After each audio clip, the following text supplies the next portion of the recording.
the national team resource allocation, Yes. You look at, as I've dove into this, a lot of my conversations are obviously with my former teammates and current national team members, given the podcast. And you look at other countries and they have government funding. Correct. Right? Some of these athletes have around the clock video analysis, a coach specifically for PT, a coach specifically for recovery. But we know that it's a very extremely competitive landscape right now across all of these countries. So how do we supply our athletes with more of that when there isn't the funding currently? So the USOPC is a great partner of ours. Yeah. And we need to continue to grow that relationship and figure out what we can do to continue to be great partners for them.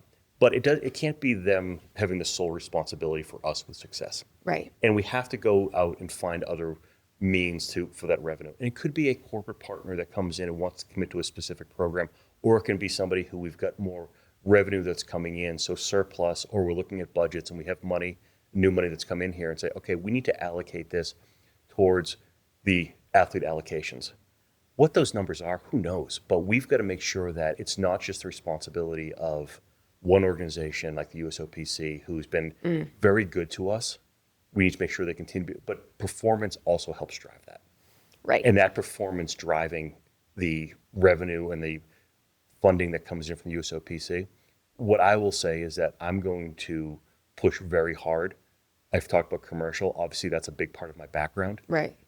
How we get more money into the door so that we can make sure that we are funding the athletes in a way that actually gives them the way to hopefully have a great lifestyle, support it. And I always hesitate because I never want to be taken out of context and say, Kevin, you on Unfiltered Waters, you said this. But when you find out, and I've learned from this from current athletes, how much money they spend out of their own pocket to reach their dreams. It's immense.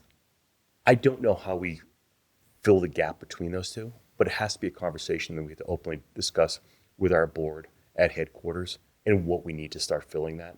I wish I had a great answer now, but I'm telling you, it's the awareness of that's there. We've got to find a way to help solve that. And we probably won't get all the way there. It's naive and it would be probably irresponsible for me to say that that's going to happen. But we've got to work towards that as a goal.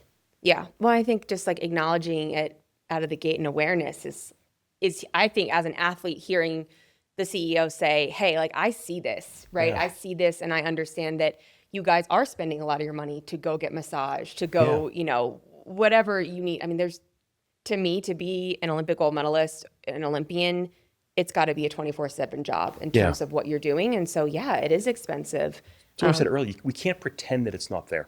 Right. If we pretend that it's not there or we deny it, that to me is insulting to the people who are spending the money or trying to make ends meet or sacrificing other ways to make their goals and their dreams happen. Yeah.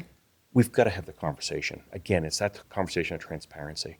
I've heard from the athletes that have reached out to the current ones, and when they explain what they spend on nutrition, what they spend on training, what they spend on massage, it's incredible that they're able to do it. But some of the ones who are obviously more successful have greater means, but others don't.